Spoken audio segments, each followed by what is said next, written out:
Out there, Pets and Chat. We talk to poor people. Weird time shift happening right now. For those of you that forgot that clocks go back 1 hour, which sucks because I got up at 5:30 on a Sunday, and that sucked. So now I just kind of sat around and did a whole bunch of nothing.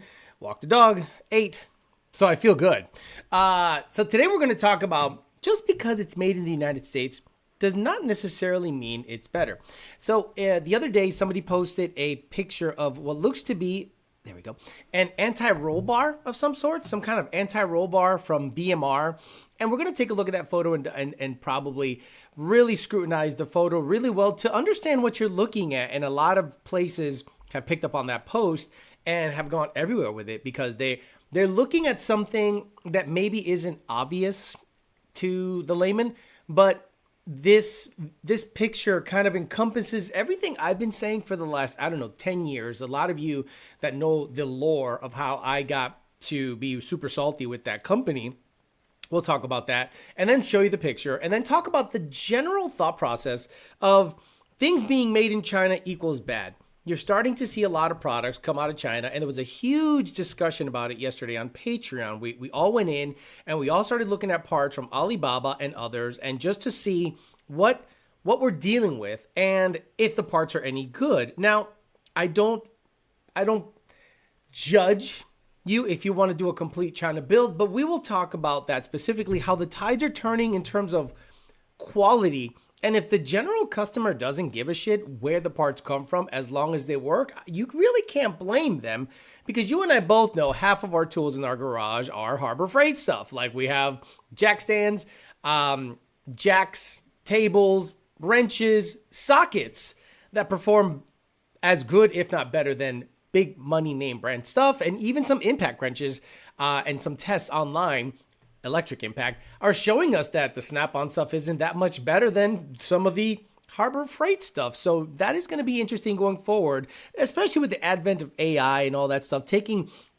Again, if you wrench, if you maintain, if you work in the trades, AI is not going to take your job. AI is not going to install plumbing. AI is not going to weld. AI is not going to maintain vehicles. AI is doing what I would think paralegals would do, someone that pushes paper, like the menial jobs, but the regular stuff, it's not going to be an issue. But we'll talk about that and many more things. But not before Mr. Bill O'Reilly tells us to do it live.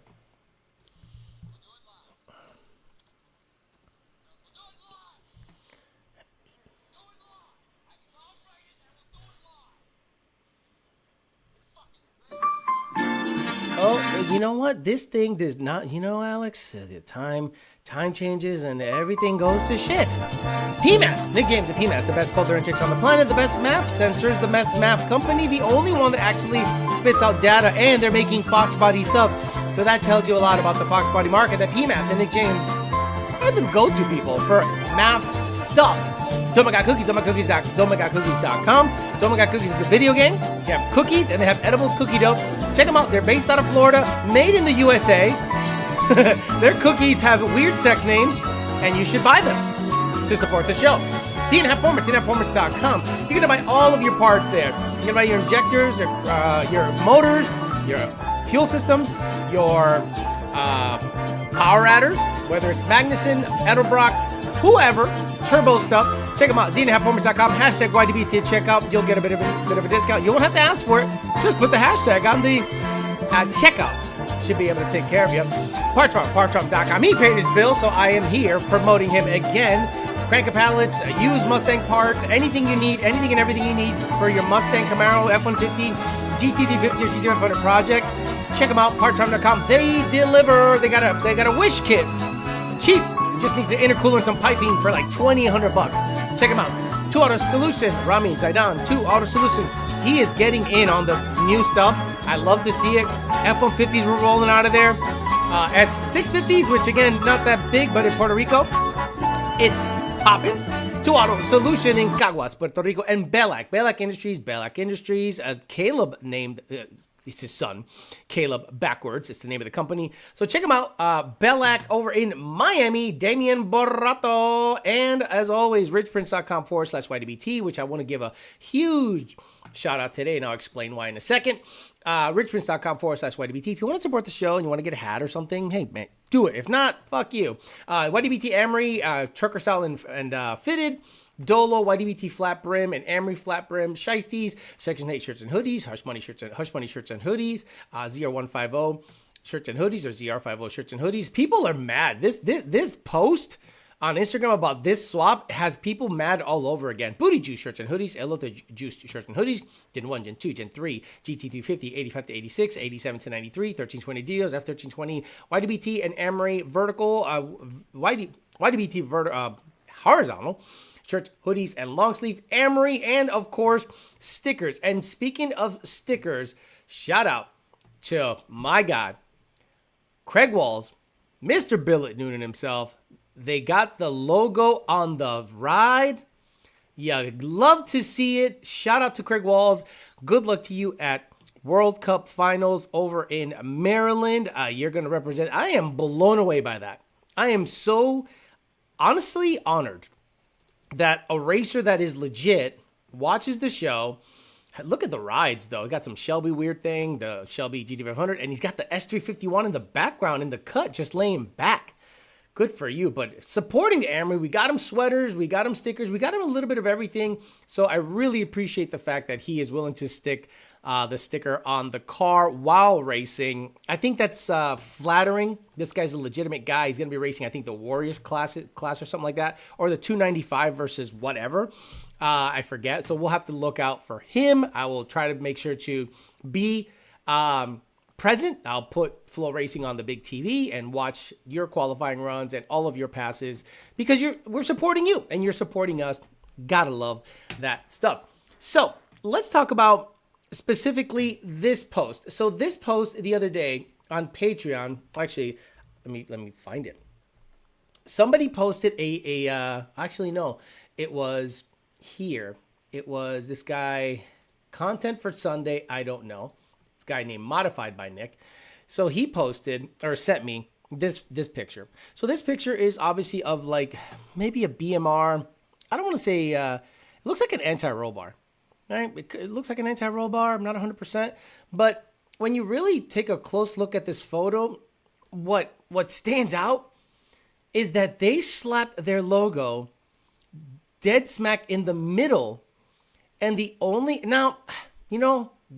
more I zoom in, boy, I wonder if this is like AI stuff. It's you don't know nowadays. So I'm going to take it at face value. So if this actually happened, I'll put that, because now with AI, you don't know anymore. If this actually happened, it broke at a very peculiar part. So that tells me this part and this part were the only parts making contact.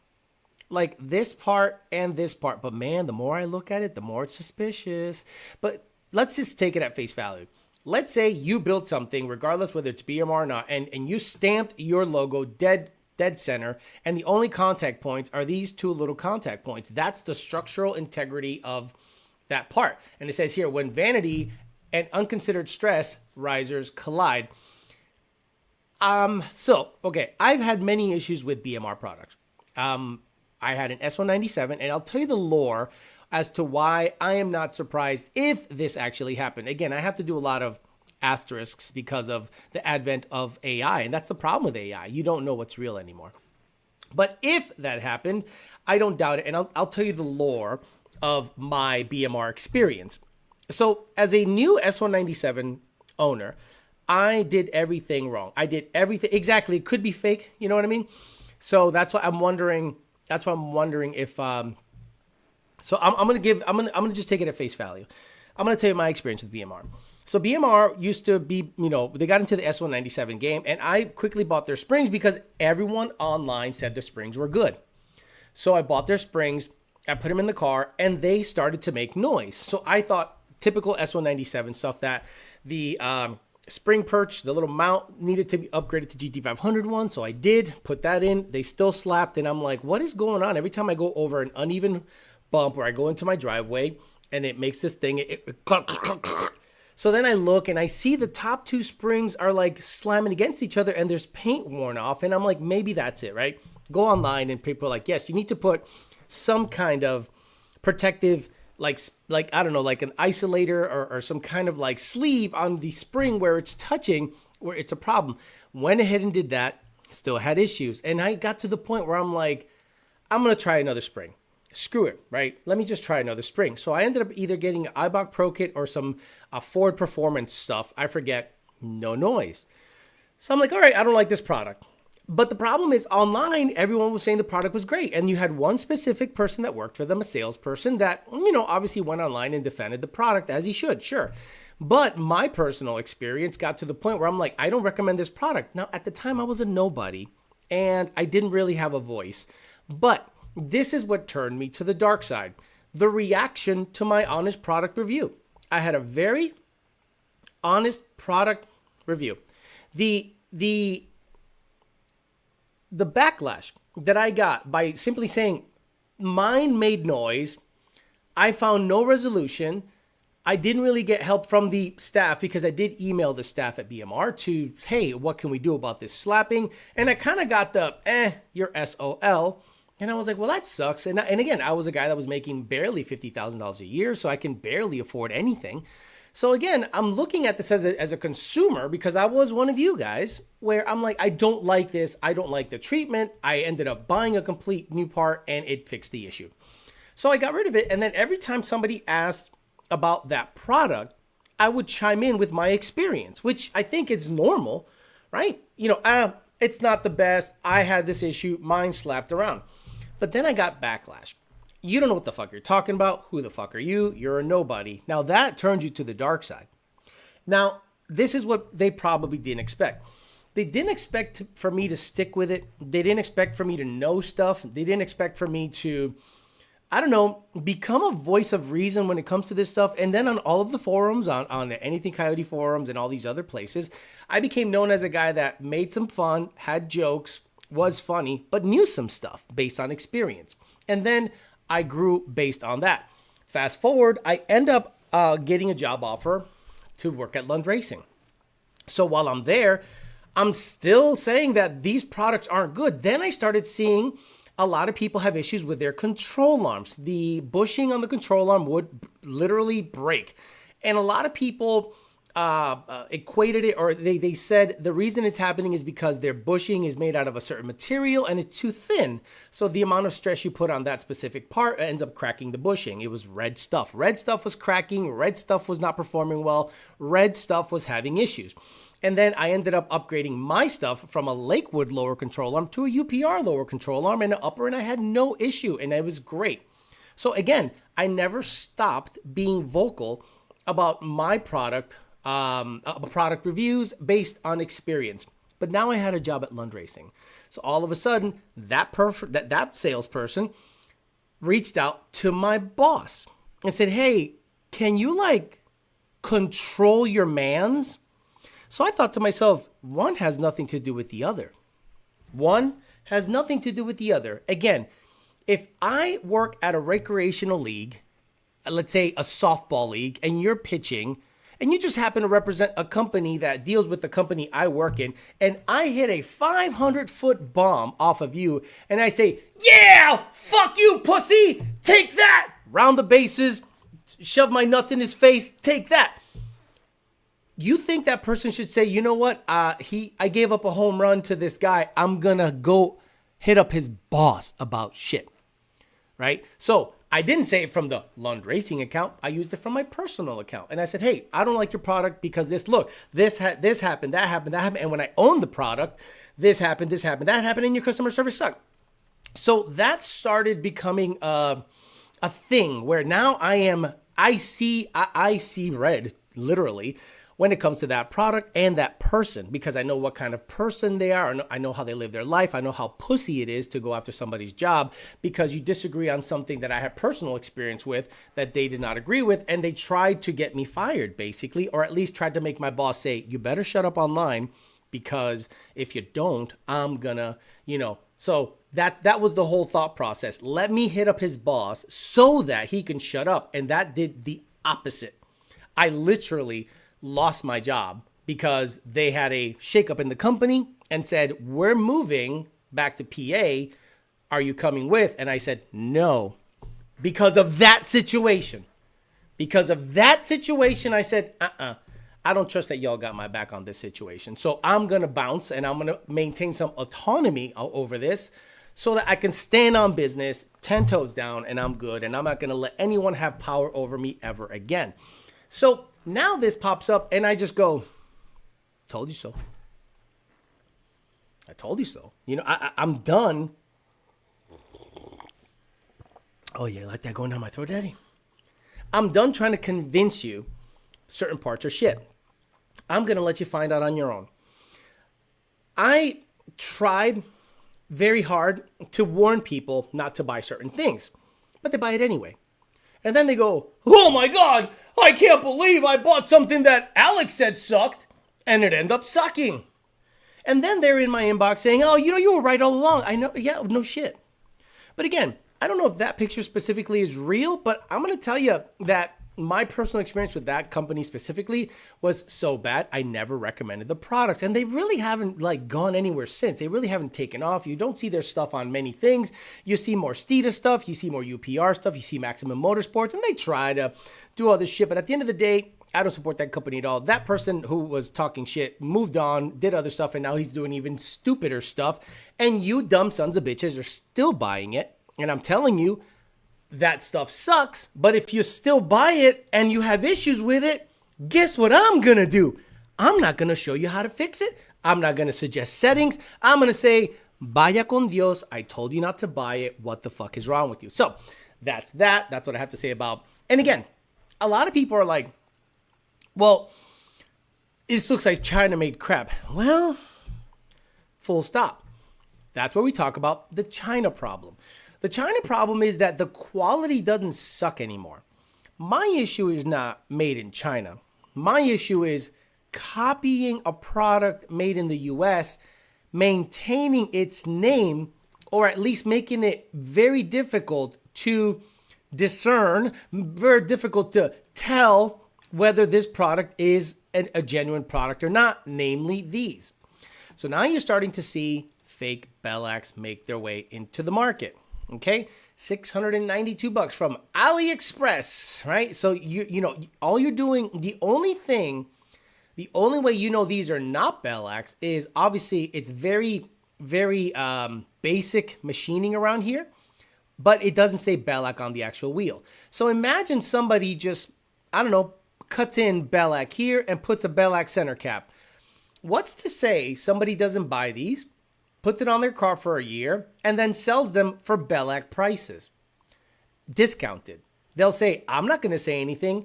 I'm just going to buy it, slap it. And I just know just by looking at the barrel, it's not a Bellac, because Bellac does this two-piece thing in the middle here. So I just know by looking at this area and how light the wheel is, because Bellac wheels are extremely light. Probably not good for street use unless you upgrade the hardware like we talked about before, but we all know that going in. But imagine somebody does that. Somebody buys this and put the Bellac logo on it, put the Bellac center cap, and then sells it to you for a discounted price of $1,000 each, as opposed to $1,500 or $1,700 or $2,000 each. So it's one of those interesting things where it could be a quality made product, but it's almost indecipherable from a Bellac unless you have a center cap or the actual name on it. So you're starting to see that these wheel designs are becoming, very hard to tell apart from a Bellac. Is this a fake Bellac with an actual Bellac logo? Is this a fake Bellac with an actual Bellac logo? Dude, I don't know what I'm looking at. Forged aluminum, off-road, deep concave, let me see. For our commercial wheels are constructed from, this is not a Bellac. That's my problem with China, if that is the case. If this is the case, this is a Bellac fake with a Bellac logo, and that is my problem with the China stuff. What the hell? Barak? Is there an R instead of an L? So that's going to be the problem going forward. And then that prompted a discussion on Patreon. By the way, if you're not a Patreon subscriber, I don't know what you're doing. That prompted a discussion. If the quality is good, but China doesn't say it's another brand, Is it okay to build? You've seen that John Dock made a bunch of power with the Speedmaster aluminum block, small block Ford, Windsor-based situation over there. So you're like, I wonder if there's something there. So I had Mr. Slow 99 do some digging for me, and I said, I need a block, I need a carburetor, and I need cylinder heads because I have rods and pistons for a 351 based or small block Ford here that I'd love to, put to good use. So if for all in less than $2,000, I can build a small block Ford, I'm in. And sure enough, this son of a bitch finds a small block Ford 351 4-bolt main China block for $1,000. It says minimum quantity 2 pieces. Yeah, I'm going to say I just need 1. I'm not buying 2. And let's see if they want a deal. But this is a 4-bolt main block, which then you have to take to a machine shop and say, install the cam bearings, do some honing, drop off the pistons, drop off the rods, get a crank, get a cam. So that's probably the parts I would not skimp on is the valve train. But the block, the carburetor, the Harry carburetor. Do you want a Harry or a Holly? Well, aren't they both made at the same place? Yeah, but this one is Harry. This one is a Quick Fuel Q850, whatever the hell that is. And it says Quick Fuel, but this is an Alibaba product. So deliver to US, 1 batch, 4 pieces. I want 1 piece. It's probably going to be $200. So imagine you get a block, a carburetor, and cylinder heads. That's right. And there's other brands. I think that there's another cylinder head that is complete, meaning springs and all. That's not it. I think this is it. Yeah, this guy, right? And again, all I want is 1, and they want $199. so let me see. The more you buy, the cheaper it is. Let me see. 10. So for 10, I can get $2,000. I can get basically 10 of these. So again, if the quality is decent, but it doesn't say, Ford Performance on it, AFR on it, do you have a problem building that? So it's one of those things where the China problem is going to become worse and worse with machining, with everything getting better, as long as you're okay buying a product from a communist country and you don't care where it came from and it does the job. Again, if you dislike that block, then you must dislike every Harbor Freight tool you have in your garage. If you don't like every Harbor Freight tool you have in your garage and you're criticizing that block, that cylinder head, and that carburetor, then you're called a hypocrite. So I think the China problem is going to become worse. I think a lot of people are going to start buying Bellax from Alibaba because they're basically indecipherable. You cannot tell them different. You cannot tell the difference unless you actually take the tire off of the rim and see the construction. I can physically go to Miami, go to Damien's place and say, I want that wheel, I want that wheel, I want that wheel. And it gets to my house the next day or that night. He actually said, hey, Alex, if you want to redo some stuff on your wheels to make them more street friendly, we can drill some stuff out, upgrade you to the bigger hardware, and you can party. And he's like, we could do that while you wait. And I'm like, wow. So maybe next week I'll take a day or an afternoon off, head down there and get it taken care of. So if you don't care about China stuff and you don't care about the fact that it's made in USA, because not everything made in USA is better, and BMR is a perfect example of that. I am not a fan of that company at all, and I would tell people not to even bother with that stuff, especially their springs. Like every single time somebody shows me a picture of their car launching at the track and I see the wheel all up in the wheel well, I go, yeah, that you need a stiffer spring in the back, because now you're making the shock do a little bit too much work. And when I say do the Steeda stuff with 2 spacers and a 315 tire, 315 50/17 in the back on an S550 or a 650, people that are 305 45 17 fans start yelling and screaming like weirdos. And I'm like, you're stuffing the tire in the quarter panel and you're making the shock work so hard. Why not make the shock work less hard by installing a higher rate spring in the rear or 2 spacers and just letting that car... Look, we've done it all at Lund Racing. We've tried to help people. We've tried to bring the horse to water, but they just don't fucking drink. So I'm at the point where I'm not going to help anybody, especially if they're not listening to the parts that they should not be buying. And if you're going to buy Chinese stuff, vaya con Dios. But if you don't care if it's Chinese stuff, hey, right out, brother. Because if I can build a small block Ford with 12-to-1 compression or 11-to-1 compression with Chinese cylinder heads, a Chinese carburetor, a Chinese intake, and a Chinese block, but a U.S. crank, U.S. cam, U.S. valve train, it'll be interesting let's just say, content to see what it can do. It's like a Pulsar Turbo versus Garrett. So you're saying I should buy a Whipple shell, but don't skimp on the American-made rotors. You know, Nardi, that's an interesting point. So the funny thing is, a lot of people mention Whipple rotor rubbing very often. And there's like a complete weird bunch of people that say it doesn't happen. And one of the good things about me is I'm always on the internet. So I saw Scrap Life Lee. So Scrap Life Lee has a Supra that runs in the whoa, here we are again. Jesus Christ. Has a 7-second Supra on it. And he took it to the track, and after a couple of runs, he wanted to he did one run, the belt flung off the bitch. Big surprise. And then he wanted to check the rotors on it. And I thought to myself, it's not going to be good if you open it up. I guarantee it. Now, I personally had a 4.5 liter old school Whipple rear feed that never had an issue. Literally never had an issue. So there is my rub. Like, I never had an issue. The rotors never rubbed. They looked really good. But for whatever reason, this stuff right here actually shows, some wear, and his reaction is everything. Look at his face. Take a look, make sure nothing's all jacked up. Right there. He's like, what am I looking at? And then when you see, what happened, this is a 3.8 liter Whipple on a Hemi motor. She got some wear. Definitely see a lot. It's done. That shit's cooked.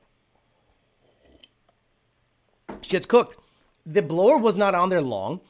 It probably has 30 full passes on it. I'm saying 30 dyno hits and passes on it total. A rotor wear there, though it doesn't look too different from a lot of the factory Hellcat blowers. Okay, and he's like, hey, when we spin the factory Hellcat blowers a lot, this is how they look. Or is it we've spun really fast by putting small pulleys on them? When we found this at the track, it was my original concern. Now, I'm not here to make fun of Whipple, but when somebody says, I've never heard of rotors rubbing, and then I go, then you're not looking, right? If you say, I've never seen the rotors rub on a Whipple or on any supercharger, you're not looking hard enough. The people that run it at the top, meaning 30 PSI or whatever, they're going to have issues. But then if there's, in that video, he explains that Whipple has an upgraded set of rotors. Let me see if I can find that. That it was the rotors just being kind of sloppy, but I think it's in whatever union is in there between the pulley shaft and the blowers. The modified factory blowers we have around here basically all do that. So again, not really the biggest deal in the world. It may be not the biggest deal to you, but if somebody buys a $12,000 3.8 liter Whipple, they feel it should have better, characteristics than a stock blower at that power level. Because isn't it meant to run at that power level? World. Either way, we'll probably send some pictures, maybe a couple videos to the guys at Whipple, see if it needs to be rebuilt before next year or something. Update from 30 minutes in the future, because Whipple got back to us real fast. They said that they've made a rotor revision to these Whipple 3.8 blowers, and because of how uniform all this wear is, and it truly is uniform if you look at it, they think that revision is going to take care of this problem, make sure it won't happen again in the future. So I guess... So okay. How many revisions are you going to have? The TVS has had the same blower rotors since the beginning of time. The 2.3 has had the same design. The 2.6 has had the same design. And I think they have a 3.1 now in their Moab. Magnuson does. And it's not Gen 1, 2, 3, 4, 5, 6, 7.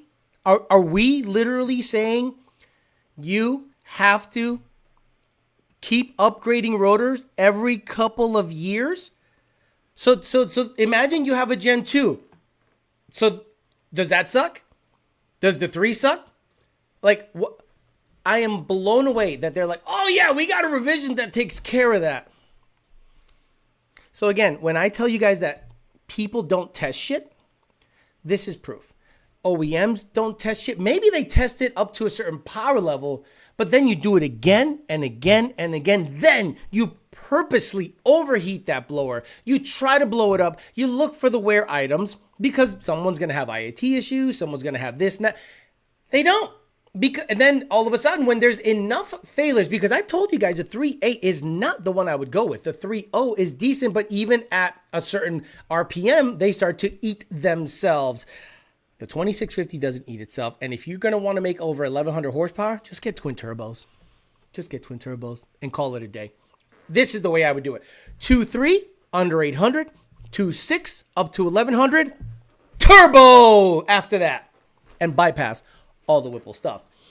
Yep, back I worked in the medical equipment field. We had a monopoly in our field, and our company copied our stuff and falls and all by. Would the twin screw be better overall for replacement? Don't know what you're talking about. I got a feeling Dustin will hook him up with the free shit, and then he'll make a follow-up video kissing their ass like Murphy's Garage.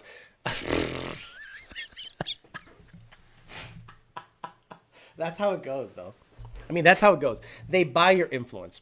They buy your influence. Alex, what about Magnuson? Magnuson is a 2650 case a 2650 rotor pack from Eaton, and I have run that rotor pack for 10 years. So Magnuson's like, hey, we got one. Bring it on. I'd love to take it to a dyno. There's a hub dyno here I can probably rent, but just to see if it makes like close to 900. That's all that car needs to make is 900. If I'm spending money for a Whipple, that thing better operate as smooth as glass. They were throwing ice on the bitch. You can throw ice on a intercooler on top situation.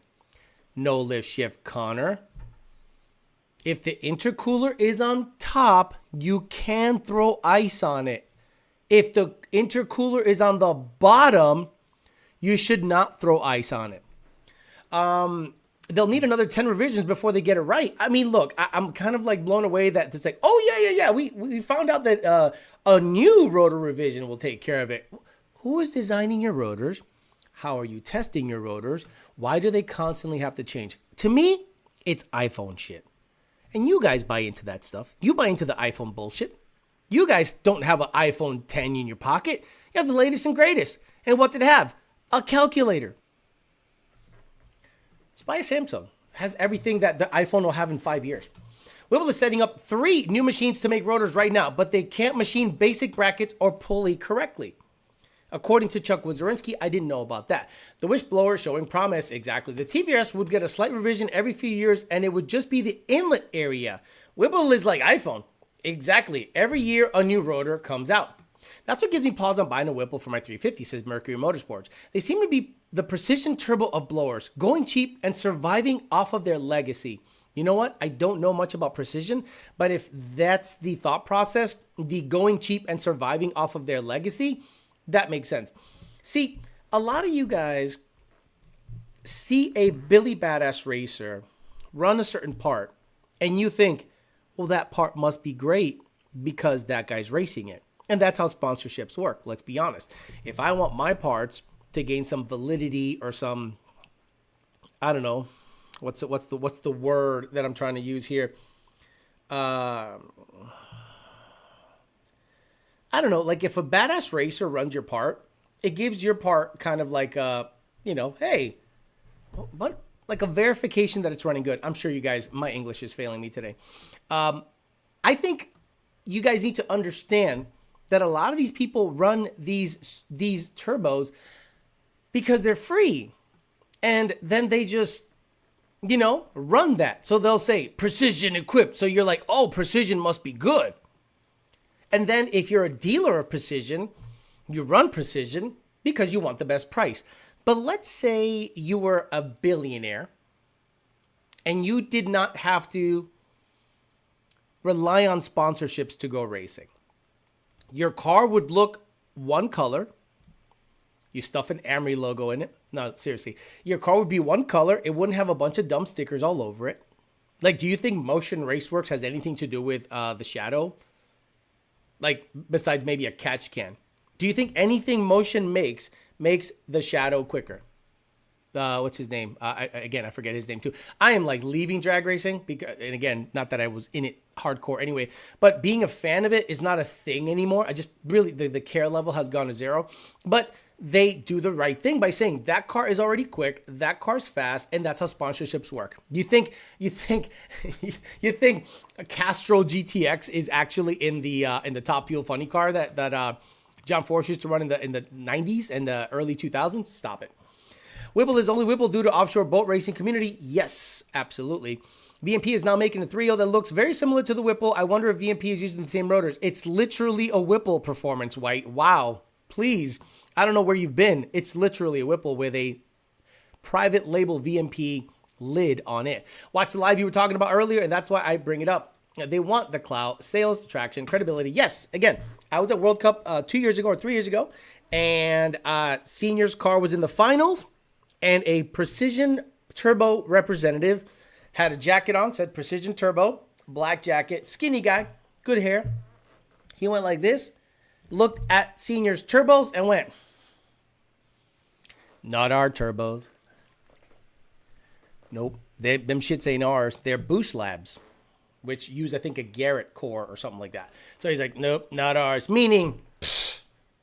Or, right, if I was Precision, I would have done this, right? Let's talk about what Precision should have done. Let's say Precision sees John's car. It's in the final. It wins.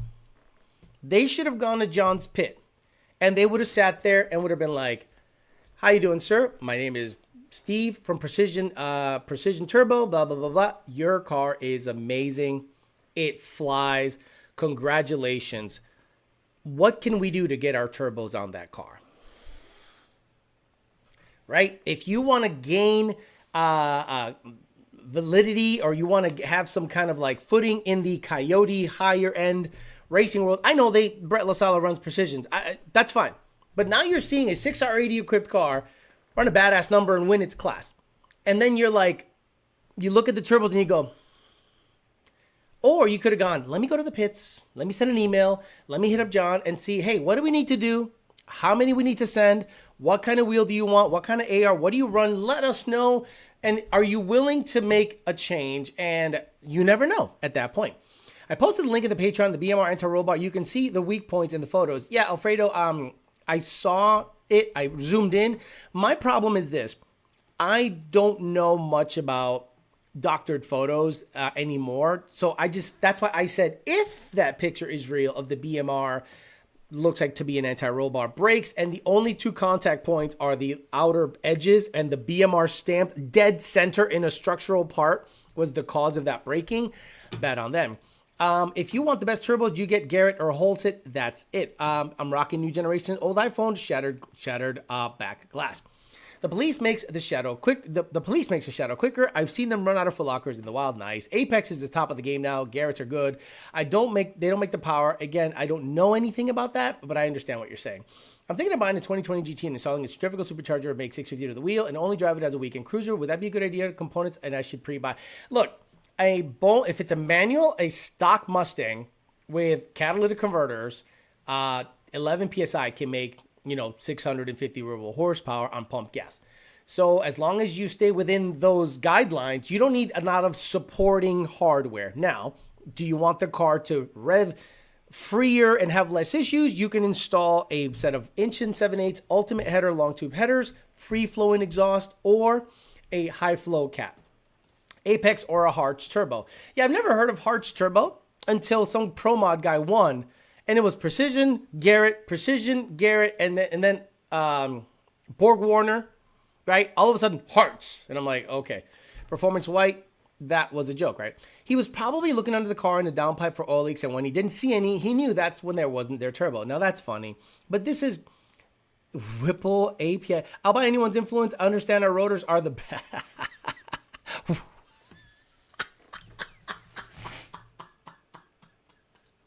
Oh, no.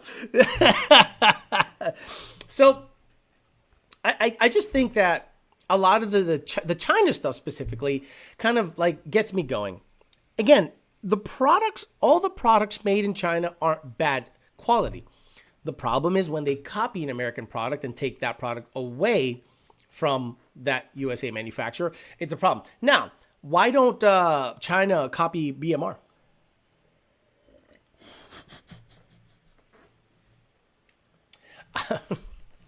You don't see a bunch of red parts. You would think that the Chinese, the communist country, would copy their stuff, but they're like, oh, we don't want to copy that stuff. That stuff is junk.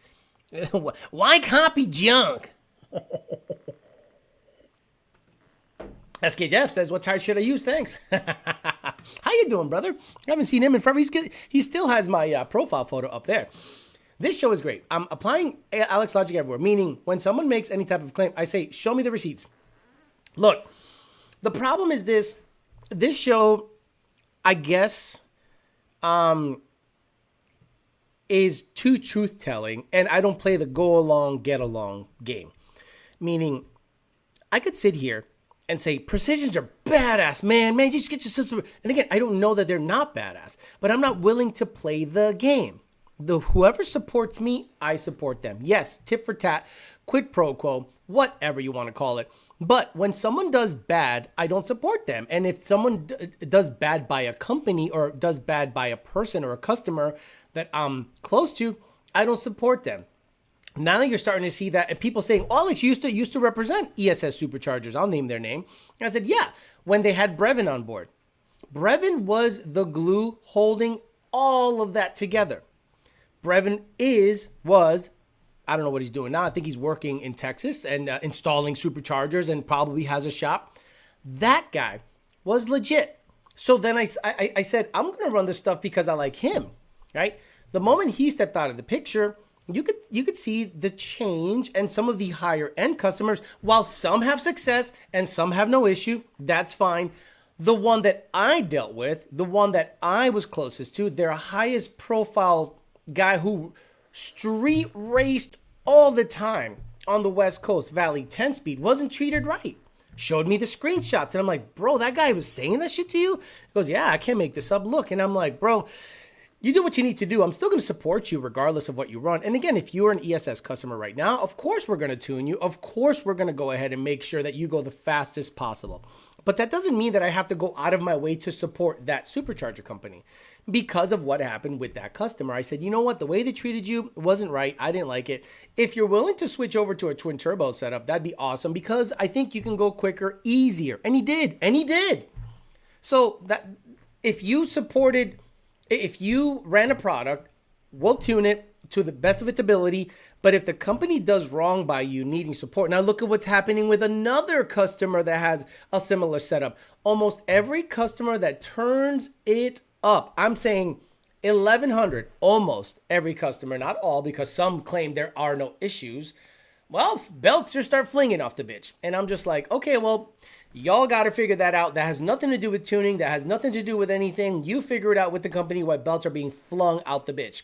And the ones that say there are no belt problems are lying because they had belt problems and maybe fixed them, but they are gatekeeping what actually fixed the issue. And it's probably more than likely a combination of belt wrap, 10 rib, and bracket flex. Because when you see certain brackets on centrifugal superchargers, do yourselves a favor. Google and understand how things are moved, mounted, and how they can be affected by high RPMs. If you see a bracket look a certain way, and then competitors' brackets look double the size, double the thickness, double the everything, maybe you should start going, maybe that's the issue. Maybe we can reinforce that. Maybe we could do this. Maybe we could do that. So whatever. We added a new revision to our rotors by swapping the China kit out. We have a new China kit at the rotor station. We promise we'll make them better, says Whipple APAC member. Wow. The China copy and BMR is like the Spider-Man meme pointing at each other. As a buyer, your responsibility to vet what you buy. If you buy shit, it's your own fault. Smart, not stupid. Even China can't make that shit cheaper. The CNL suspension parts AM sells, the CNL suspension parts AM sells are basically Chinese BMR copy. CNL suspension parts American Muscle sells are basically Chinese BMR copies? Huh. So I like Justin Dugan, and this is how it works. I like Justin Dugan. Me and him have become friends. No reason to go in on AM. That's how it works. HPT or FIS Turbo. HPT is the OG owner of Precision. Oh, so 5-0 Stallion. Is that why all of a sudden I see a bunch of HPT Turbo shit? Or, yeah, HPT Turbo. HPT or HPL? HPT Turbo? Let me see. HPT Turbo. Hebron, Indiana. Then what's HPL? Yeah, HPT. So yeah, what's HPL? Lubricants. Got it. For whatever reason, I thought I saw HPL also. So if you've noticed, all of a sudden, there's a bunch of these everywhere, right? HPT everywhere. I don't know what happened. I don't know if they had a falling out. This is the most. If you saw that video, it actually confused you more. Shout out to Engine Labs for confusing the shit out of people more. Like we're gonna explain this by making it way complicated. We'll refresh the blower for free, except your car's gonna be down for weeks, but it's cool because it's free. Performance White says, Narda should have emphasized sarcasm. It was a joke. Got it. Understood. Anthony referenced it. What I learned here is Whipple, rub, bung. Right. And again, I had a Whipple blower on my shit. Didn't rub. But I have literally seen, and I'm not going to name the person or the company, but two superchargers of different displacements have the same issue. So what's happening is deflection an issue? Meaning if you have two rotors that have a clearance of whatever, 10 thousandths between them at speed, whatever rotor speed, 10,000, 12,000, 16,000, 20,000 RPMs, how much do they grow thermal expansion?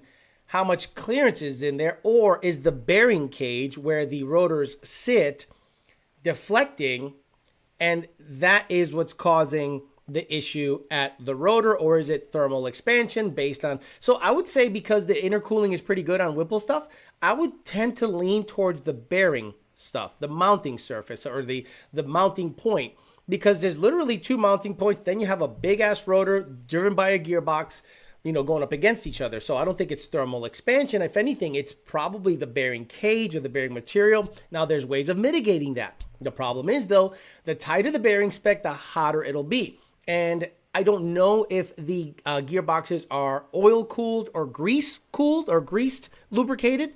I just don't know. But I know for a fact that the rear feed Whipples 4.5 liters are oil bath.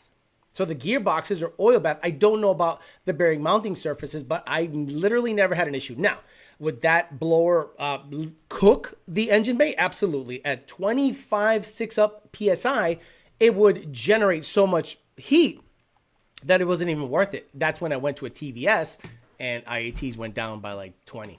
Not similar boost, but I know you can't make 30 PSI based off of a displacement, but we're talking a 4.5 liter versus a 2650, and I was only off about 80 horsepower.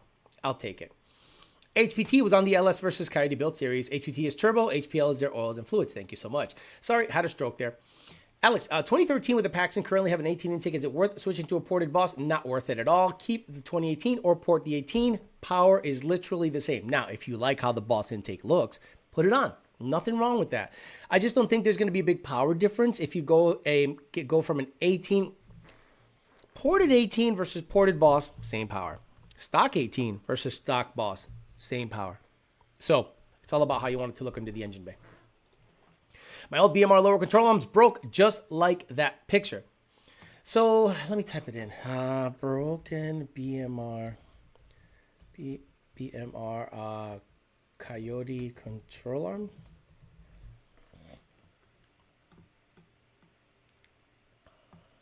A-arm. This is an A-arm issue with BMR BK055 2017. Let me see if there's any photos. No. This is Mustang 6G, so you could take that for what it's worth. But they actually go into measuring the bushing. I've been reading this with interest. I put a post asking people's experience with these, whether they're having problems with longevity on the street before I invest a bunch. Attribution to show. Let me go page 1. Let's see if page 1 shows anything decent. No bad, no video. Clicking. Yeah, clicking and just weird noise was the issue. There's a reason I went with the Maximum Motorsport stuff. It has Heim joint stuff, so it's going to make noise, but honestly, that shit ain't going to break. And yeah, probably not as street friendly as one would want it to be. If I install a TIG Vision anti-roll bar and the whatever clicking is happening back there goes away, I'm happier than a pig in shit. But the problem is when you have an anti-roll bar on the street, it doesn't turn as good. So that's kind of like the issue I'm dealing with. Do I want to install an anti-roll bar for a car that I mostly drive on the street? What's the typical supercharger do you recommend for 1,000 to 1,200? Well, Vortec. I mean, look, I'm going to talk Vortec, Paxton, and ProCharger because they've been around the longest. So the YS, whatever the fuck, the J, like, look, go to Vortec.com, VortecSuperchargers.com or whatever. They're going to have Paxton kits that make 1,100. They're going to have Vortec kits that make 1,100. Based on my experience, all of them can make that power. It's all about, I guess, the ones that have the least issues. And the supercharger that I've seen that has the least amount of issues, again, ProCharger is fine if you want to make big power, but I've seen a lot of IAT issues with that blower. I've seen a lot of issues with the way it drives the blower because it actually has some kits, not all kits, depending on, I don't know if the P or the D have an auxiliary hub in the front, but the F series I think does. I'm not 100% sure about that though. And it runs off of the front drive, which most do also. But I've seen the least amount of issues. Again, the least amount of issues I've seen is on Paxton and Vortec. Full stop. ProChargers can make the power. ProChargers can make big power, big horsepower. There's a reason they have a crank support on the crank. Where do all them shavings go when the Whipple eat themselves? Is that what I'd be worried about? Exactly. Old Bath gearbox on Whipple front feed. There you go. Okay, so old Bath gearbox. What about the bearings? That's my issue, right? So the bearings cannot be oil bath because they're in the stream of the airflow. So let's talk bearings because I'm psycho. Bearings have a spec. As a matter of fact, hold on. Let me get some bearings here.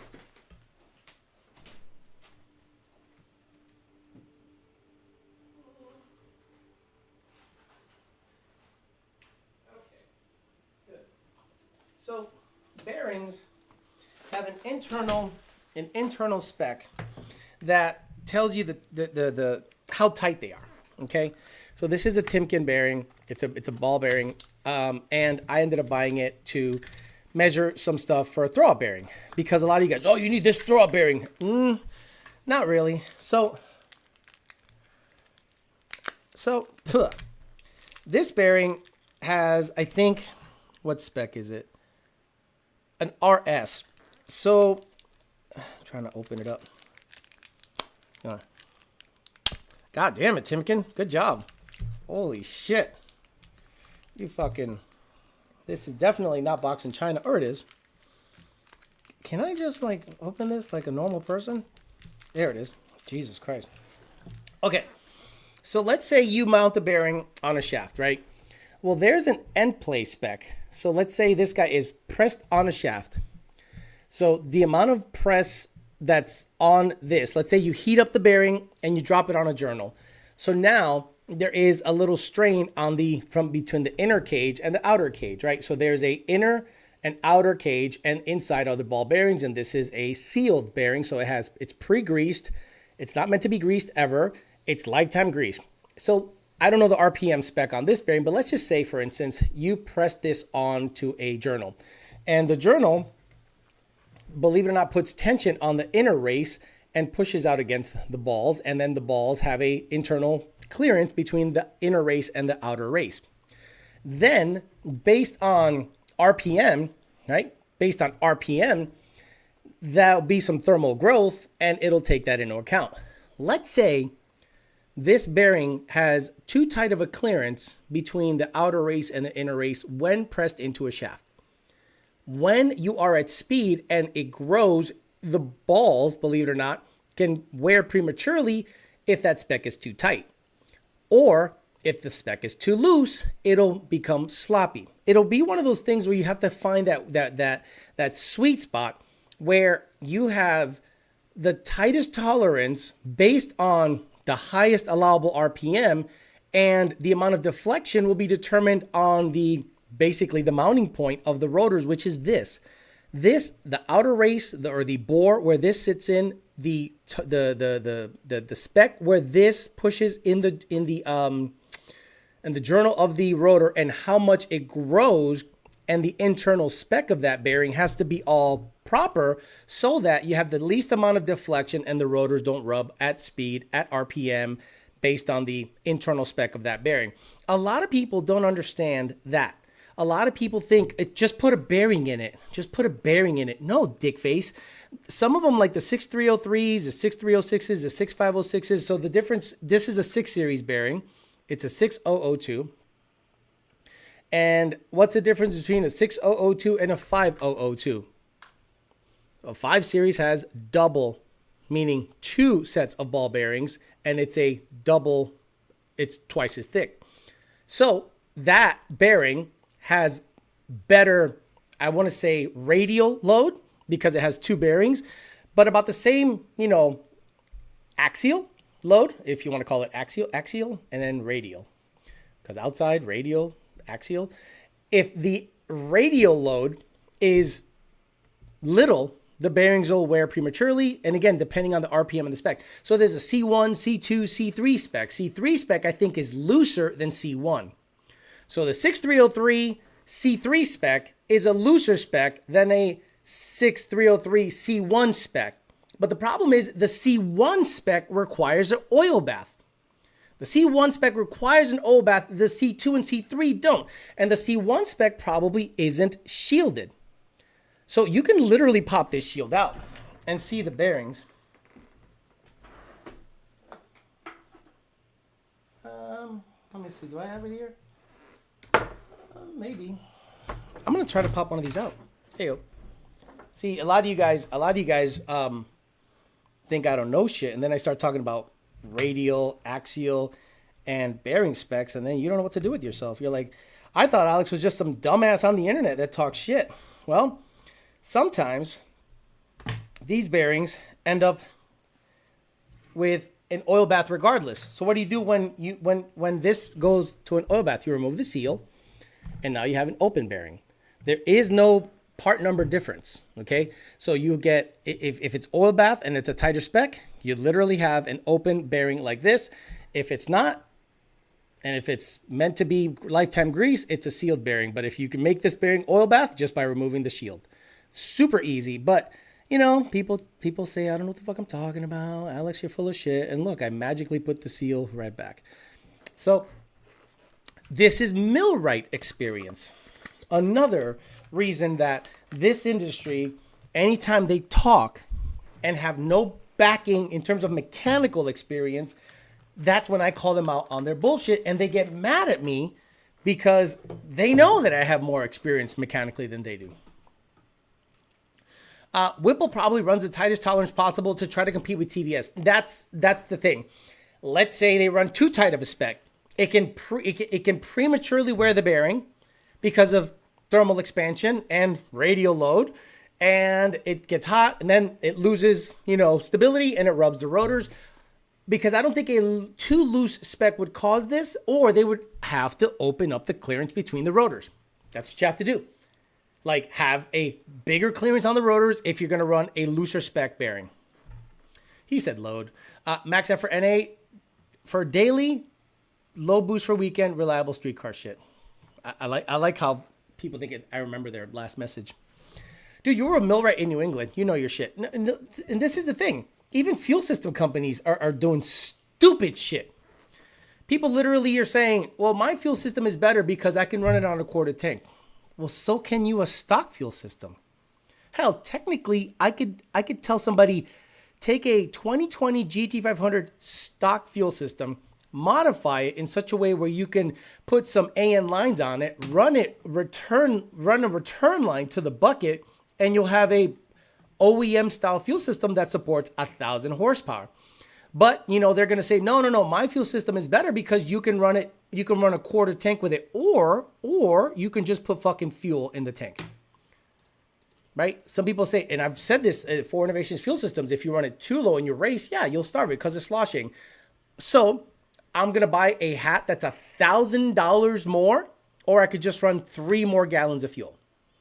Stupid. Like if people don't understand how to market their product, or If you say a bucket style is better than a open, okay, then I'm gonna get GT500 pumps and make 1,000, because over that I can just get a returnless, return brushless style injector dynamics or air motive pump and run a badass number, and I don't need some stupid surge tank to take care of me. Stupid. Again, because of my millwright experience, I think it puts people in a position of talking shit on me because they know what I say comes with some backing. It comes with a blue check mark. And then they're like, fuck, if he talks negatively about it, he can go into the matrix why it's bad in terms of, look, I've explained to you, where else ever have you ever seen someone explain potential rotor rubbing because of how it mounts on the bearing? Nobody. If my S197 revs up and down randomly while driving, what could possibly be the cause? No idea. I'd have to see a log. I have a 23 GC, says Don Dixon. If I put a centrifugal supercharger on it, do I keep the intake manifold or swap it out to a 350 manifold? Why would you swap it out to a 350 manifold when an upgrade for a Gen 1 is an 18 to 23? Keep your manifold. You're fine. Whipple engineers only speak metric words of the day: load and lubrication. Now that's just promoting negligence. I have seen a machine shop rebuild the differential and forget to remove the seals on the bearing. Wild work. If you left the seals on the bearings, hold on. Okay, let's talk about that. Where were the bearings? Because if they were axle bearings, I want the shield on the outer side, but I want the inner shield removed. So let's say you have a dust boot basically on the outer. So the outside of the bearing, actually there's a lip seal there too. So technically it should not get lubricated. So if you have like an axle bearing that sits outside of the lubrication because there's a lip seal sealing the inside of that, you might not want that open. Quarter tank at 35 psi, 2300 cc injectors. Right. They say, well, you could just run our system, but you need a 2600 injector. Oh, so I can run your $1,000 more expensive fuel system, but a requirement for that to reach 1500 horse is a ID 2600. Again, these guys, and they talk like they know stuff, and I'm like, fine, that's cool. I've never seen an issue with a 4 system spec'd out properly. And if you're like, well, I want to go racing with a quarter tank, I'm going to tell you to go somewhere else. Or buy the fuel system. I don't need to change anything in the tune. If you can't keep it above a quarter tank and you have a 1,000 horsepower car, you shouldn't have a 1,000 horsepower car. Don't forget the $3,000 injectors you need to help to support the fuel system. Garden hose ass injectors. Exactly. Forget pump gas. Why do you need pump gas? Because these turbo guys want to cruise on pump gas, and then they just want to flip the switch, set the stoik to 985, and send it at the track when they go racing. It's how almost every fast street car is. They want to be able to drive on pump gas or pump ethanol or store it over the winter with pump gas in it and maybe turn it on once in a while. They don't want a freaking fire hose drowning out their combustion chamber. In the wet area of an ATV diff. Yeah, I don't know much about ATV diffs, so to be honest with you, but if there's a lot of oil lubricating in that area, if there's a lot of oil and a lot of bearings in that area, they should not have seals or shields. They should be open, 100% open. The drivability has to be absolute ass. Trust 4, getting the bussy bust open teaches you a thing or two about flow. So it's not about that. I think there's forget 4, right? Let's say you have a proper hat that's open and baffled properly in the tank. Sloshing isn't going to be an issue, but let's just go to a racetrack. Let's talk about 1,100, 1,200 horsepower and up cars. Why would you want to run only a quarter tank of fuel in your setup? Weight? You know, especially IRS cars, they like some weight back there. And you can move ballast around. Like, let's say if your car is very light, and you're like, weight's not an issue. I actually need some weight in the trunk. Why wouldn't you? And some of these guys have fuel tanks in the freaking engine bay. So a lot of these people make no sense to me when they're like, well, run it at a quarter tank and that's how we prove our fuel system is better. How the fuck? Okay. Then my rebuttal is it better with a half tank and up? No, it's arguably the same. So why would I pay $1,000 more for your fuel system if the only selling point is it performs better under a quarter tank? Alice, you need to explain the importance of tolerances to Boundary about old pump gears. Look, I don't care about Boundary. I don't have a thing against Boundary. They have seemingly been stocked, or most parts houses have stocked their stuff. Cool story. I tell you guys, TSS oil pump gears or whatever FFRE runs. Full stop. If weight is an issue, you go to a fuel cell. Exactly, sir. Look, the Corvette is probably not going to get the tanks dropped on it. So I'll probably go to a surge tank kind of situation. But that's something I can put together. I can configure that system. And again, that system doesn't need to make 1,500. That system needs to make maybe what? 1,100 wheel? So that motor's not going to take that. It's a stock motor. So I'm like, all right, I'm going to live at about 900 to 1,000, see how it does, vet the system, find the weak links, because if the weak link is the clutch, the weak link is the bell housing, the weak link is the motor mount, the weak link is this and this and that, I'm not going to like put a 2,000 horsepower capable system, in there right away. I'll probably leave it where it's at, enjoy it for a year or two, get a lot of content out of it. Then when I can afford it, I'll hit up Joe FFRE and I'm like, hey, I need a stage 3 motor in this thing. Put it in and then turn it up to see where the turbos can take me and find the weak links there. Like, I don't need to have like a 2,000 horsepower capable fuel system right off the bat. So what I'll probably do is make the stock pump feed a surge tank, let that be the feed for the surge tank. But understand this, that stock pump is over 10 years old. I don't know if that stock pump can support filling the bucket enough so I can drain it out with 3 295s at 1,100, 1,200 horse. Then I might have to start thinking about something Billy Badass up in the front to run a number, or a brushless style blow punk in the back and just turn it up and go from there. I've always been interested in surge tanks. Keep the stock pump and multi-pump surge tank running with the fuel light on for weight reduction. Imagine that.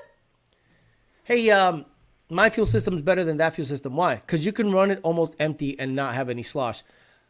Or I can go to the gas station and just fill it up. Well, that's stupid. Why would you want to run more fuel in the back? To cause a fire hazard? I have a stock tank. The fuck are you talking about? Shut the fuck up. I just turboed my 24 single cab. Have you heard anything about the belt-driven oil pump on the Gen 4?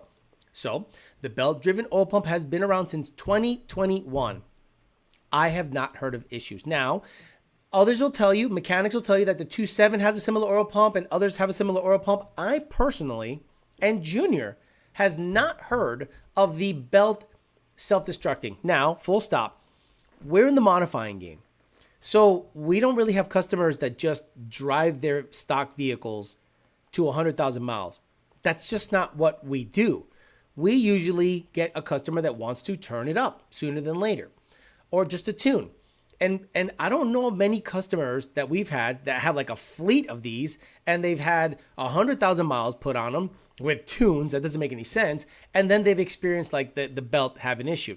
Personally, I have not seen any issue with the belt-driven oil pump on F-150s yet. So, and it's been out for 4 to 5 years. Because 2021 F-150s came out in 2020 and we're in late 2025. So if there would have been massive issues with the 5-liter oil pump system belt driven on F-150s, you think you would have heard about it. But again, we deal with people that race. So a lot of them get after it, they blow it up, they rebuild it, get after it, blow it up. So not a lot of our customers are driving normally for 100,000 miles and reporting issues. That's just not what we do. Why not run as little oil as possible for rate reduction? Yeah, look, I run an oil pump that all you need is 1 quart. Why not run 10? Yeah, you're killing the planet. I'm trying to cut down your reliance on fossil fuels and petroleum products. So I've invented a oil pump system that only runs off of 1 quart of oil. That's why I use Bobo Racing Pump. Alex, want to verify with you. I just dropped the Roush Phase 2 in my 2012 6R80 car. Everything else except 373 is stock. Am I at the maximum power level allowable for the Gen 1 motor? Okay, so if you have a 75 or 72 millimeter pulley on the 85 with a 1000 cc injector, I think you're at your limit. Now, I'm not willing to like test that theory unless I have a lot of money and just keep pouring power into this thing with adequate fueling to find the limit. I'm sure there's going to be a freak or two out there that'll sustain an 800 to 900 horsepower puller too, but it's not the norm. Once Gen 2 started rolling around and people started living at 800 to 850, that's when you're like, this is great. But the Gen 1 started kind of having issues in the 750 or so range. So on a Roush Phase 2 2.3 liter supercharger, I wouldn't really go under a 72 millimeter pulley or 75 millimeter pulley with a 1000 cc injector on the 85, because at that point you're making about 730 to 740, which is about 800 at the crank. So you want to be careful because you're at your rod limit. Again, if you can afford a piston and rod combo, send it. Like I have an illuminator in the garage sitting there just in case, but I also have an illuminator in the blue GT500. So I don't really, have those concerns. But if you get to the point where you're like, I might want to like turn this thing up, you might want to consider rods and pistons or keep it at under 13 PSI or so on the 85. The F-150 front crank snout select section is massive now, not small anymore. Rami would probably have seen the issue in the belt already, said something, factory freak. Yes, so, I wish I could see, let me see, Ford F-150 belt-driven oil pump. Let's see if there's like a upside down Eco Boom. I see it's all clickbait. It's all clickbait stuff. Coyote V8 belt driven oil pump. It looks pretty. There's a main bearing. Oh, there is a main bearing back there regardless. All right. Yeah, main bearing. Yeah, I'm not seeing anything that gives me like Billy Badass specs or a good viewpoint of the bottom end. But Rami did rebuild an F-150 motor and the crank broke, but it didn't break anywhere near the oil pump. It broke actually towards the back. I think that one was something else. Like, look, when you're spinning a Coyote motor that's pushing a 5,000 pound truck, 8,000 RPMs, and you have like an event, like a belt fly off, like a rev limiter, like an injector hang open, all you need at that speed, that weight, that power, that torque is just like a bump, and shit goes crazy. That's why I'm blown away when you go to the track and you hear a GTR do a burnout and it lays on some kind of two-step. You're like, holy shit, those motors must be super built, because it sounds like explosions going off in the thing, and like the valve train takes a beating, the valve springs take a beating, the chains, the belt, everything. So I'm kind of like blown away how some of those cars are built based on just the burnout. Pretty crazy. Alex, just a peasant question. Would a 24 Raptor engine work with an 18 Ford Raptor ECU? No. Well, no. So, I think what happens is the 18 has a a TC298 computer. And the Raptor engine, are we talking 3.5 EcoBoost? Some touches, Bart. If we're talking EcoBoost, I don't know enough about EcoBoost stuff to give you a good answer. But yeah, I don't know. I'll be honest with you. If it's EcoBoost stuff, I'm out to lunch. Sorry. There's a care level for EcoBoost and it's just not there. Of course, let's just have dogs bark all over the fucking place. Okay. The oil pump is kind of a mini supercharger. Spool and Ben says, I know you say get a 10-speed for rolls, but would a 6R80 have more of a lifespan season to season for rolls? Have a buddy looking to get into a max effort roll car. So max effort, I'm saying 1100 and up, I would want a 6R80 in there. I'd want the least amount of shifts in there. I'd want a 400 in there. You know what I mean? Like at a certain power level, the 10R80 becomes detrimental. It's just too much acceleration. Gears are too tight. That's not to say that it won't do well if built properly. But if your goal is to have longevity, because that's what you mentioned, longevity, lifespan, season to season for rolls, a 6R80, in my opinion, has more longevity than a 10R. Nah, GTRs eat cranks. Yeah, but not the built ones. Use manual Mach 1 or manual Dark Horse. Abua. I don't love the S650 enough to recommend it. Especially manual. So a Mach 1. Based on that question, a Mach 1 for sure.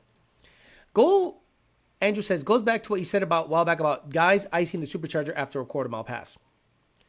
Well, again, a lot of you guys heard me say that, and you took it as just a global statement. So I'm going to show you what the difference is. So let's see a Roush 2.3. Images. Okay, perfect. And now we're going to look at a Magnuson 2650. Okay. Images. Sure. It needs to be intercooler on top. Okay. So, a lot of you guys heard me say, don't put ice on top of this blower. And that's true. Why is that? These are where the rotors are located.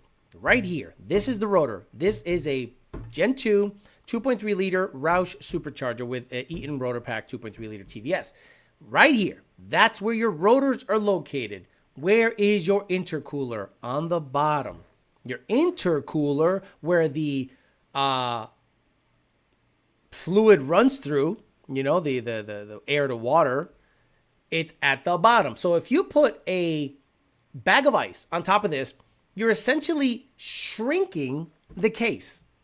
And there's a specific spec that these rotors have in terms of clearance between the rotor and the outer case. So now when you put ice on this and then you do a run, you are making the internals grow while you are shrinking the case, which causes rotors to rub. A Magnuson 2650, the rotors are on the bottom. This is the intercooler. You can put ice on top of this motherfucker all you want. Why? Because the fluid is running through here. The rotors are not here. You are not shrinking the rotor case. The rotor case is on the bottom, separated by this lid. So you can absolutely put ice on this during a dyno pull or after a track pass because you cannot access the rotor case because it's underneath it. But the problem is people are like, look, Alex, he put ice on the supercharger. What a dumbass. I'm like, oh, the intercooler's on the top. Or Power Glide, exactly. Paul Garcia. I was told by a lot of big names in the Coyote world that the 1517 can hold 1,000 horsepower reliably. Okay, whoever said 1,000 horsepower and reliably are not big names in the Coyote world. Reliably, 1,000 does not exist. Can it make 1,000? Yes. Reliably, no. My engine builder wants 550 in the motor, but it was down for 2 years and I forgot and ran 530. This was about a year ago. Seems okay. Probably did 15 watt hits. Thoughts? Put 550 in it, and if there's no issue, ride out. 5.0 Philly. Hey, Alex, I have a 321 build going to my Gen 1 stick shift car. I do a lot of 8th mile stuff, and I was looking to put a VMP Gen 3R on it. Thoughts on the combo? Do you have a better recommendation? If you're doing 8th mile stuff, I prefer a supercharger for simplicity. You're going to pulley down to whatever the fuck you want to do. It's going to have very linear power. Less bullshit, no boost controller, no anti-lag, no two-step, no nothing. You can launch off of just free rev because the moment you dump the clutch, that blower is going to make at least 10 to 12 PSI depending on boost combo. Right off the rip, you are launching on 10 to 12 PSI. You don't need to put it on a two-step to launch at that power level. A centrifugal does not do that. So let's say you have a centrifugal at 6,000 RPMs and you dump the clutch, it's going to go, the RPMs are going to go down to 3,500. And at 3,500, that blower isn't making any snot. A 2650, if you leave at 6 and it drops, it won't drop under 5,000. It'll go, whoop, because the way it makes power is damn near instant because TVS's make a lot of power at lower RPMs as compared to a centrifugal. Cold case hot rotors, do the math. See, people just look at a post and take it at face value and say, oh, Alex said not to put ice on top of a supercharger. And I'm just like, do you not know that there's rotors? It's crazy. You can, but not reliably. Exactly. You can make 1,000 horsepower, not reliably. 1,000 horsepower on a stock bottom in Coyote is only for doing a hero run at the strip or on a dyno. Gotcha. These are twin turbo applications, not supercharged. Thanks, Paul Garcia. It does not matter. It does not matter if it's blower or turbo. 1,000 horsepower reliably. Whoever said those words out of their mouth, they are not living in reality. I wonder why the disco ball stopped. Oh, I think the light moved. Yes, I have finally caught a poor people's chat. Dark Horse did over 1,000 horsepower recently. Yeah, they all look. It's a Gen 3. It's a Gen 3. It's a Gen 3. I don't understand when people are like, mod for mod, this is better. No, it's not. Because if you mod a Gen 3 the same way, it'll make the same power and run the same number. Arguably better. When do you think we'll start seeing people figure out the 8 HP swaps? I have a BMW as my daily, and the 8 HP isn't as ridiculously good for what it is. I'm telling you guys, the 8 HP is going to become a thing on Mustangs. Because you're having issues finding 6R80 cases. A lot of the people that build 6R80s are just rebuilding your core. So, let's say you run a business selling built transmissions. You need 50 cores. Because sometimes a customer grenades his, explodes his, and eventually you're going to run out of cores. 8 HPs were in everything. And they're everywhere. So if someone makes a viable swap, the only one that matters is Power by the Hour, let's be honest. On the Coyote game, the only one I'm going to buy one from is Power by the Hour. I don't give a fuck if you built transmissions. I don't give a fuck if you're a transmission guy that has done it for a bunch of time. You are not Jake. You are not Jake. There's going to be a 6R80 that's going to run 420s in the 8th. Okay? There's going to be a 6R80 that runs 420 in the 8th probably next week. So Jake made that happen along with Lund Racing and the tuning. UPS package says, Gen 1 manual car, what's a good blower for a stock black car to make good torque? For digs, but will carry good power all the way to 7,500 for rolls. Is that possible? A TVS. I don't know why you guys make it too difficult. TVS is fine. Dark Horse has Predator rod, so 1,000 horsepower is possible, but still not recommended. Correct, but it's a Gen 3. Glad you said it's a Gen 3. Dark Horse micro record. It's a Gen 3. People wanted Gen 4 to be something revolutionary so badly. Multiple companies have 8 HP swap hardware for Coyote. Yes, but I don't care unless it's Power by the Hour. Why? The shit is going to work. The build is going to be high quality, and the support is going to be the best it's going to be. Plain and simple. Everyone else is just selling parts. Usually, development only happens by Billy badass motherfuckers, and there is no better than Jake. Jake is thinking about it. Truth be told, if I could sell my T56, I'll 8 HP swap the GT500, but I don't think that's going to happen for a long time because it's not cheap to develop it the way Jake wants to develop it. I hit you back up about 6R80 issues on my truck a while back. Jake 8 HP swap kit would be the only one to buy. I agree. I've only been wondering about what it takes to 8 HP swap it, but in reality, it's my daily, not a project. Got it. Stock block. Yeah, TVS is fine, man.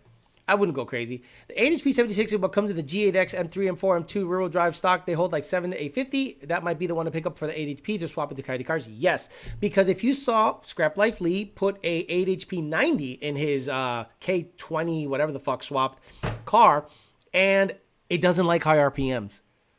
And Coyotes live in the high RPMs. So if the 8 HP 90 does not like high RPMs, or you need to modify it differently, or according to them, the 8 HP 70 is the one to buy if you want to do high RPM stuff. The 6R80 is decent for what it is. Absolutely. The 6R80 changed the game for what you think an automatic transmission can do. Remember, guys, they had the 555, whatever the fuck, RS or whatever the fuck it was. They had the old AOD. I mean, Ford and automatic transmissions haven't been great until the 6R80. Your go-to for a 10R80 550 8th mile car of George, just quit. Put a 400 in it. 10R80 S550 8th mile car. 10R80 S550 8th mile. Why not a quarter mile car? Jake gonna call about fishing soon. Exactly. I mean, the 8HP is just the successor of the ZF6 the 630 is based off of. Once developed, we'll start seeing them in the S187s. I agree. Alex, first you have to make the thing, then refine it. What do you think of the VK56? Don't know what the fuck you're talking about. That reliable shit reminds me of the Daffy Duck greatest trick. Can only do it once. Yeah, if somebody says to you the following words, you should just turn and walk away. Just turn and walk away. The Gen 2 can make 1,000 horsepower reliably. Just go. And just leave. Just leave. You don't need to talk to that person anymore. I don't know what the fuck they're talking about. And then they'll say the following thing. I've made 1,000 horsepower on my Gen 2 for 3 years. No. You made one dyno hit on that car. It made 1,000. Then you turned it way down and you cruised it at 600. And you never really hit 600. You're living in the under 5,000 RPM range. Then you go to the track, turn it up once at 1,000 horse, run 890, go home, turn it down, drive around. That is not 1,000 horsepower reliably. That's not how it works. Yeah, I don't care about it. I don't care about the VK56. Again, you're starting to see that anything V8 dual overhead cam, as long as the crank is stout, it's rods and pistons away from being nasty. That is the cheat code. So Chevy guys, start getting your hands on the Chevy variant of dual overhead cam stuff that come in the Z06 and the Z01s. Start getting your hands on that. Start fucking with it. Yes, it's big fucking money, but it will make your LS, LT stuff look like shit. Bet me, once you guys start getting your hands on that stuff and rods, pistons, boost, fuel, and it just magically lives at 1,100, chilling, hanging out, you're going to realize what we've been dealing with since 2011. 1320 video on 2,000 horsepower Firebird, no turbo, no supercharger compressed, don't give a fuck about compressed air supercharging. Don't give a fuck. Unless you want to have a tank that's 10 feet long in your car, go ahead, get a compressed air supercharger ship. Correct me if I'm wrong, but 1,000 horsepower reliable don't exist, especially in the spot stock Vitamin world. Yeah, exactly. Here we go with the compressed air fucking weirdos. It costs like $3,000 for a low mile 8 HP. And I think it's the way in more cars. Yeah, but you got to understand the controller, the converter, the adapter, the cross member, the drive shaft, the shifter, the center console.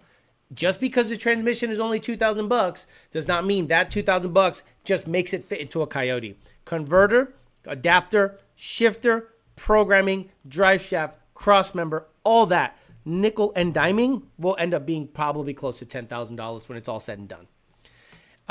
Caught someone on Facebook saying Lund wouldn't do 3.8 pulley on a 93 octane with a Whipple, but he's lying. He's lying. I have tuned cars on a 3.6 pulley, pump gas, and octane booster. 3.8 is nothing. He is lying. Plain and simple. It's just promoting the fucking weirdos. Exactly. Don't give a fuck about 1320. If you mention 1320 here, we know you're fucking retarded. Got to solder shit inside the trans for a controller. Right. There is modifications you have to make. There are people that sell software, hardware. So you have to develop stuff that's your own. Like, it'd be goofy as shit if you buy an 8 HP and the controller, but then buy everyone else's shit that's already in the market and sell it as your own. Make your own product. Make it distinct. Make your own cross member. Make a kit your own. Or you're just going to piecemeal everyone else's shit together and call it your own. Goofy. Yeah, just put Ingersoll Rand industrial compressor in the trunk. Right.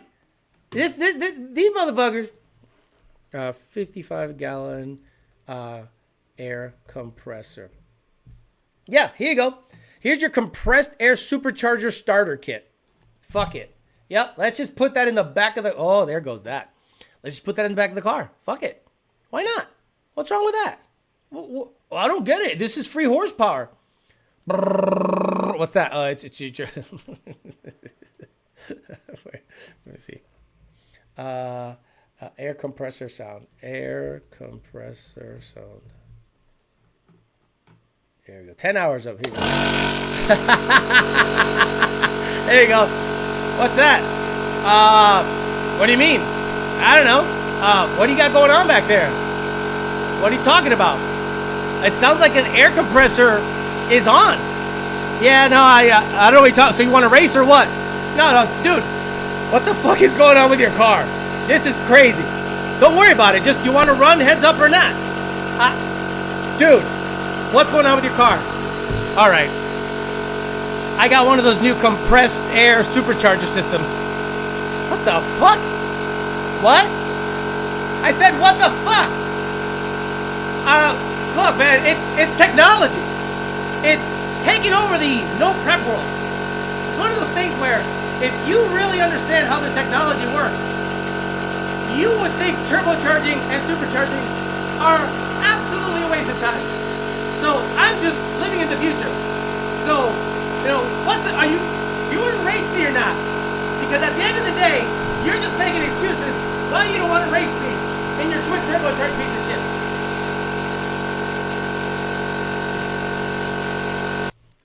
Oh, there, I'm finally ready to race.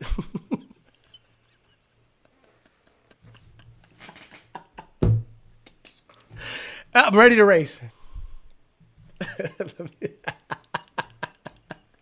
Wait, when that sound turns off is when you're ready to race? Yep. How about the other type of air compressors? Let's see. Oh, that's it. I like the older ones that sound like, I'm going to stay on a little longer.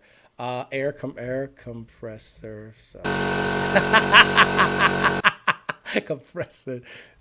Air compressor sound. 2-cylinder. These are the best. There's one that's slower. It chugga-chugs. No, it chugga-chugs. No. The chugga-chugga sound. Air compressor running sound effect.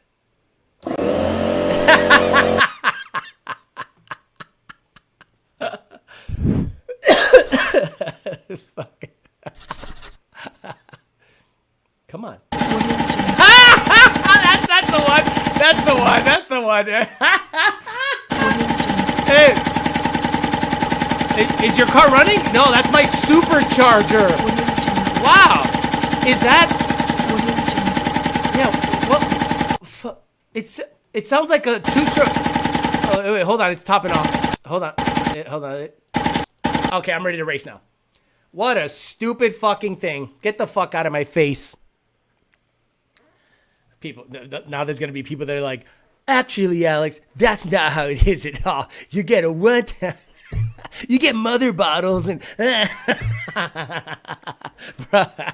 It's a comedy show. Laugh, stupid. All right, guys, I'm going to get out of here. So we had some fun today. We talked about the China problem. We talked about BMR parts supposedly breaking because they stamped their name in the structural area. We also talked about maybe building a small block Ford out of nothing but China parts. And we ended it with compressed air supercharger system sounds. We'll be back on Tuesday. We'll hang out then. Enjoy the extra hour you're getting for sleep tonight. I'm going to go to the gym, get my workout in. Then at 2, I have a 2 to 6 p.m. tuning appointment. Why the fuck did I agree to that? But I did. Stupid me. All right, guys, I'm out of here.